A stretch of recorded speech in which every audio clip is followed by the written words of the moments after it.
Iran's Hormuz trap just blew up in its own face.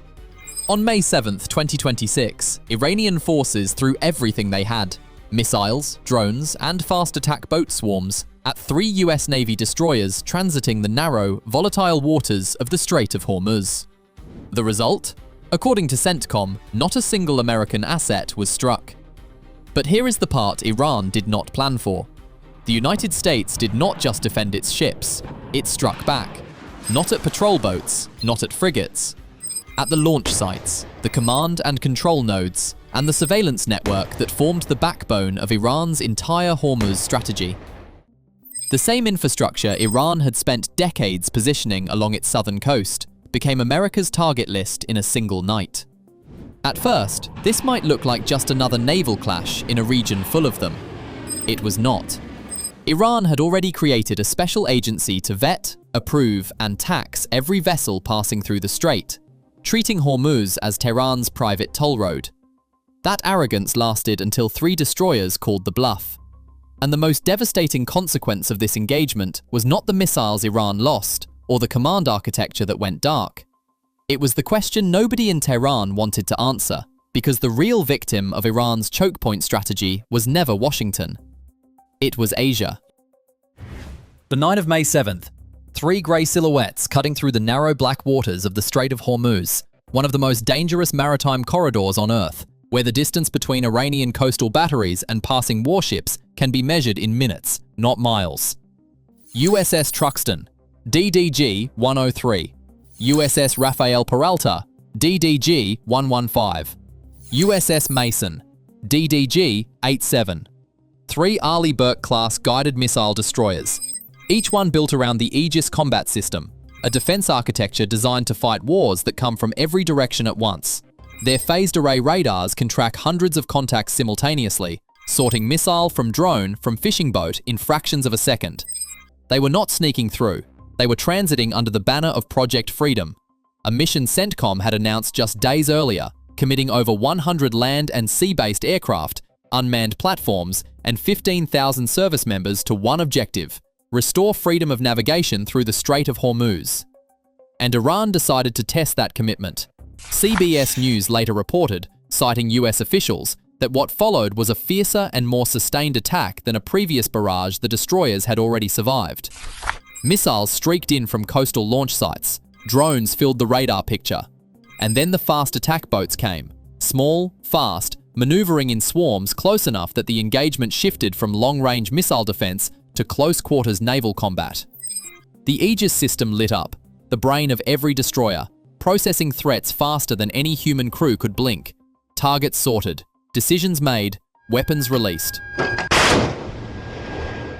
The first layer of defense opened fire from the vertical launch cells buried in the deck, missiles climbing into the dark sky to meet inbound threats head-on. Then the 5-inch guns spoke. The forward-mounted Mark 45, a cannon capable of hurling a 70-pound shell over 13 nautical miles, began hammering into the darkness toward the fast boats racing closer. These are not warning shots. These are ship killers aimed at targets the size of pickup trucks. When the swarm closed to ranges where automated systems shared the fight with human hands, deck gun teams opened fire from the rails. Sailors with mounted weapons, standing in the open night air, engaging targets their own ship's sensors had already tracked. And when anything survived all of that, the phalanx engaged. The close-in weapon system, the last wall. A spinning barrel of tungsten rounds firing at nearly 75 rounds per second, shredding whatever the missiles, the guns, and the sailors could not stop. Above it all, AH-64 Apache attack helicopters descended into the fight from nearby support platforms, firing Hellfire missiles and .50 caliber rounds at the swarming fast boats below. CBS reported the defense lasted hours. CENTCOM's statement was 6 words long. No US assets were struck. The Strait of Hormuz is 21 miles wide at its narrowest point. Every military analyst on Earth knows its geography. Every wargame planner in Tehran has built a strategy around it. And for decades, that narrow corridor has been the single most rehearsed kill zone in Iranian military doctrine. A choke point where geography alone was supposed to guarantee Tehran's dominance over the world's oil artery. Until May 7th, 2026, Nobody had been reckless enough to test it against 3 Aegis destroyers at once. The morning after the engagement, Iranian state news agency, IRNA, ran a headline that read like a victory lap. Heavy slap was blown on aggressor's face for truce violation. A heavy slap. That was Tehran's framing for an attack that hit nothing and cost them everything. Because Iran's Hormuz doctrine does not run on courage, it runs on 3 things staying hidden. And on that night, America found all 3. The first thing the strikes targeted was the eyes. Iran's surveillance and reconnaissance nodes, the sensors tracking every ship entering or leaving the strait, cueing attacks with precision timing. Without the eyes, the entire system is blind. The second target was the brain, the command and control network linking radar stations to launch batteries to fast boat squadrons, the nervous system that turns a collection of scattered weapons into one coordinated threat. Cut the brain, and every battery on the coast fires alone, uncoordinated, useless. And the third target was the fist itself. The coastal missile and drone launch sites, dug into Iran's southern shoreline and scattered across islands like Qeshm. The batteries designed to fire anti-ship cruise missiles and unleash swarms of one-way attack drones without ever exposing an Iranian warship. Eyes, brain, fist. All 3 depend on one thing: staying hidden. The moment Iran used them, they became visible. The moment they became visible, they became targets. NBC reported, citing a US official, that American strikes hit at least 2 locations inside Iran, including the port city of Bandar Abbas and Qeshm Island. CENTCOM confirmed the targets: missile and drone launch sites, command and control locations, and ISR nodes. In other words, Iran did not just lose a night of combat, it revealed its own nervous system, and Washington severed the wires. The structural flaw was always there, hiding behind the bluster.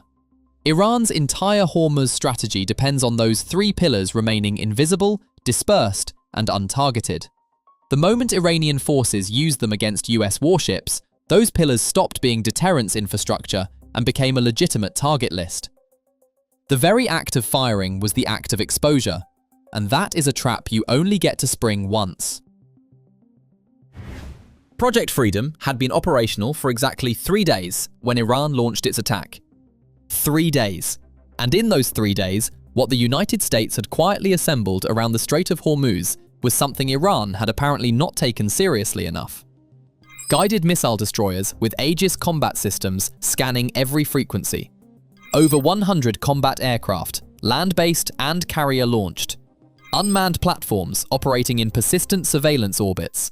And 15,000 service members rotating across bases and carrier decks from the Arabian Sea to the Gulf of Oman. This was not a patrol. This was a lockdown. But the most cinematic proof of what this machine could do came not from the destroyer battle, but from the blockade enforcement that bracketed it. On May 6th, an F/A-18 Super Hornet launched from USS Abraham Lincoln, CVN-72, a Nimitz-class nuclear-powered aircraft carrier, fired a 20mm cannon at the rudder of MT Hasna, an unladen Iranian-flagged oil tanker attempting to violate the blockade in the Gulf of Oman. A single aircraft-mounted gun, disabling a full-size tanker. The message was surgical. 2 days later, on May 8th, another F/A-18, this time launched from USS George H.W. Bush, fired precision munitions into the smokestacks of MT Sea-Star-3 and MT Sevda, 2 more Iranian-flagged tankers, both empty, both disabled. 3 tankers neutralized in 72 hours. 3 destroyers attacked and untouched. Launch sites struck. Command nodes targeted. ISR architecture exposed. In other words, Iran tried to prove it controlled the Strait of Hormuz, and Project Freedom proved it did not. So America won the battle. Iran's trap collapsed. The destroyers sailed through. The launch sites burned. Case closed? Not even close. Because the real wound from this crisis was never on the hulls of warships. It was bleeding out quietly, thousands of miles from Hormuz, in places that never fired a single shot. Consider what Iran itself admitted. Al Jazeera, citing Tehran's own account, ran the headline, "Iran says it attacked US Navy ships." Not Iran denies. Not Iran condemns. Iran says it attacked. Tehran publicly claimed credit for launching a military assault against 3 US warships inside the strait. Press TV went further, boasting that Iran Navy repels US destroyers from Strait of Hormuz. And just 1 day later, Iran seized yet another tanker, the Ocean Koi, as if doubling down on the very strategy that had just invited American strikes onto Iranian soil. This is not a country backing down. This is a country driving full speed into a wall it built with its own hands. And the wall is not Washington. Because while Tehran celebrated its heavy slap, a quieter catastrophe was bleeding through the arteries of the global economy. Not in the Pentagon, not in Tehran, but in fuel terminals across Tokyo, Mumbai, Beijing, Karachi, Seoul, and Singapore. And this is the part of the story most people miss. Here is the number that Tehran never mentions in its Hormuz bravado: 85%. That is the share of Gulf crude oil shipments that flows to Asia. Not to America, not to Europe, to Asia, a continent Iran desperately needs as a trading partner. Reuters-linked reporting confirmed that Asian oil imports plunged 30% in April, year on year, after the near closure of the Strait of Hormuz. 30%. That is not a disruption. That is the severing of a continental lifeline. And the vicious cycle is already locked in.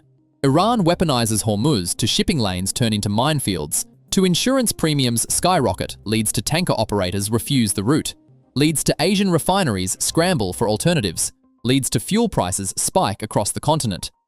And the only countries that can't switch to American shale or Gulf of Mexico production are the ones that built their entire industrial metabolism around cheap Gulf crude. Every escalation tightens the noose, not around Washington, but around Beijing, Tokyo, New Delhi, and Seoul. And then came the signal that confirmed the rerouting had already begun. Reuters reported that Singapore, Asia's energy trading hub, received its first Mexican fuel oil cargo in 9 months. 160,000 metric tons of heavy sulfur fuel oil shipped halfway around the world from Mexico to Singapore, because Middle Eastern supply had become too dangerous to count on. In other words, Iran's choke point weapon is not aimed at Washington. It is aimed at the very economies that buy Iranian oil, that fund Iranian trade, that Tehran calls partners.